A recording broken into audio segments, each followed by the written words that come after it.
ഓഹരിവണം മലയാളം ചാനലിലേക്ക് എല്ലാവർക്കും തന്നെ സ്വാഗതം. ഇന്ന് വെള്ളിയാഴ്ച ജൂൺ 16. നമ്മൾ ഇന്ന് ഓവറോൾ മാർക്കറ്റ് കണ്ടീഷൻ നോക്കുകയാണെങ്കിൽ നല്ല രീതിയിലൊരു സൈഡ് വേസ് മൂവ്മെന്റിന് ശേഷം മാർക്കറ്റ് ഒരു പോസിറ്റീവ് റാലി തന്നു. അതിനുശേഷം ഒരു ചെറിയ പ്രോഫിറ്റ് ബുക്കിംഗ് ഉണ്ടായിട്ടുണ്ട്.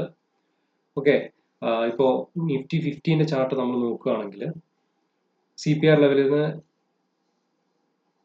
18,725 ലെവലിൽ നിന്ന് മാർക്കറ്റ് ഓപ്പൺ ആയി. അതിനുശേഷം 2 മണി വരെ മാർക്കറ്റ് ഒരു ബേസ് കൺസോൾട്ടേഷൻ ലെവലായിരുന്നു. ഒരു sideways to up movement എന്ന് വേണമെങ്കിൽ നമുക്ക് പറയാം. അതിനുശേഷം 2 മണിക്ക് ശേഷമാണ് ഇനി മാർക്കറ്റ് മൊത്തമായിട്ട് ഒരു പോസിറ്റീവ് മൊമെന്റ് സ്റ്റാർട്ട് ചെയ്യുകയും ഏകദേശം ഒരു 90-95 പോയിന്റോളം ഈ 11,765 ലെവലിൽ നിന്ന് മൂവ് ചെയ്തിട്ടുണ്ടായിരുന്നു. ഓക്കെ, ഞാൻ നിഫ്റ്റി 50യിൽ ഞാൻ കോൾ ബൈ ചെയ്തിട്ടുണ്ടായിരുന്നു. അതിലെനിക്ക് അത്യാവശ്യം പ്രോഫിറ്റ് കിട്ടി. ഞാൻ ആ ബേസിൽ ഞാൻ വെയിറ്റ് ചെയ്യുമായിരുന്നു, ഏതെങ്കിലും തരത്തിലൊരു ബ്രേക്ക് ആവാൻ ചാൻസ് ഉണ്ടോ. ഒന്നെങ്കിൽ എനിക്ക് ഉറപ്പായിരുന്നു മാർക്കറ്റ് ഒന്നെങ്കിൽ താഴേക്ക് നല്ല ഷാർപ്പ് ഡൗൺ ട്രെൻഡിലേക്ക് പോകും, ഇല്ല അപ് ട്രെൻഡിലേക്ക് പോകുന്നു. ഏതായാലും മാർക്കറ്റ് അപ് ട്രെൻഡ് മൂവ് തന്നു. അതുപോലെ തന്നെ R2 CPR R2 ലെവലിൽ, റെസിസ്റ്റൻസ് ലെവലിൽ ഞാനത് സെല്ല് ചെയ്യുകയും ചെയ്തു. അത് നല്ലൊരു മൊമെന്റത്തിൽ നല്ല രീതിയിൽ നമുക്ക് ട്രേഡ് ചെയ്യാൻ കഴിഞ്ഞു.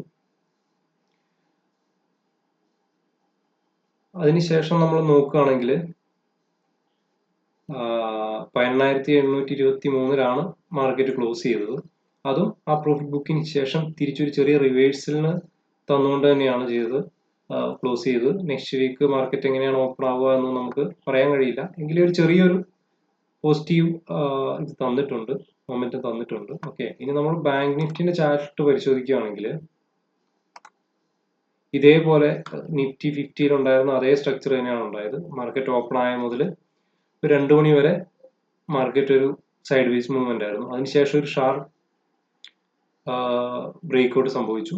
അതുപോലെ തന്നെ ഒരു 3 മണി സമയത്ത് മുതൽ ഒരു 3:30 വരെ ഒരു അരമണിക്കൂർ മാർക്കറ്റ് ഡൗൺ ട്രെൻഡിലായിരുന്നു. അതിനുശേഷം ഒരു തിരിച്ചൊരു റിവൈവലും തന്നു.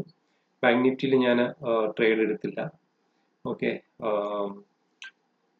പിന്നെ മാർക്കറ്റിന് എനിക്ക് തോന്നുന്നത് ബാങ്ക് നിഫ്റ്റി കഴിഞ്ഞ ദിവസത്തെ ഷാർപ്പ് ഡൗൺ ട്രെൻഡിന് ശേഷം ഒരു ഗ്യാപ്പ് അപ്പ് ഓപ്പണോടെയാണ് തന്നത്. അത് പോസിറ്റീവ് മാർക്കറ്റ് ന്യൂസും കാര്യങ്ങളെല്ലാം അതിനെ നല്ല രീതിയിൽ കണ്ടിന്യൂ ചെയ്യാൻ സഹായിച്ചിട്ടുണ്ടായിരിക്കണം. പിന്നെ നമ്മൾ മൊത്തം സെക്ടർ വൈസ് നോക്കുകയാണെങ്കിൽ PSU ബാങ്ക് സെക്ടർ ആണ് ഏറ്റവും കൂടുതൽ.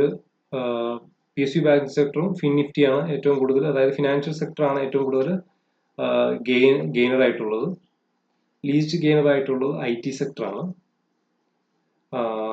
ബാക്കിയുള്ള ടോട്ടലി നമ്മൾ നോക്കുകയാണെങ്കിൽ എല്ലാം നല്ല പോസിറ്റീവായിട്ട് ആണ് മൂവ് ചെയ്തത്. ലാസ്റ്റ് പ്രോഫിറ്റ് ബുക്കിംഗ് മാത്രം നിഫ്റ്റി സെക്ടറിൽ കുറച്ച് അധികമായിരുന്നു എന്ന് മാത്രം. ഇത് എനിക്ക് തോന്നുന്നത് നമ്മൾ ഇനി ഇതിന്റെ നിഫ്റ്റി 50ന്റെ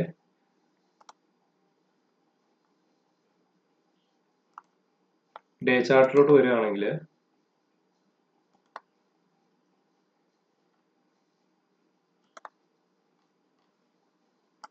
ഒരു എന്താ പറയാ, ഒരു ബുള്ളിഷ് ക്യാൻഡിൽ തന്നെയാണ് നമുക്കിവിടെ ഫോം ആയിരിക്കുന്നത്.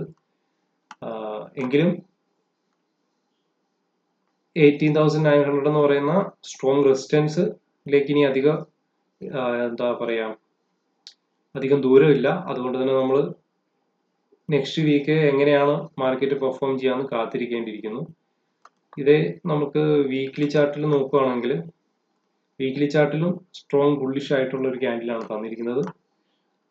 അതുപോലെ തന്നെ ഈ റെസിസ്റ്റൻസ് 18,900 ലെവല് മാർക്കറ്റ് ക്രോസ് ചെയ്ത് നെക്സ്റ്റ് വീക്ക് പോവുക എന്നുള്ളത്, ഇല്ലെങ്കിൽ ഒരു ബ്രേക്ക് ഡൗൺ തന്ന് തിരിച്ചു 18,300 ലെവലിലേക്കൊക്കെ വരാൻ ചാൻസ് ഉണ്ടോ എന്നുള്ള കാര്യത്തിലും നമുക്കിപ്പോൾ പറയാൻ കഴിയില്ല. തീർച്ചയായിട്ടും നമ്മൾ നെക്സ്റ്റ് വീക്കിലേക്ക് വെയിറ്റ് ചെയ്തിരിക്കണം.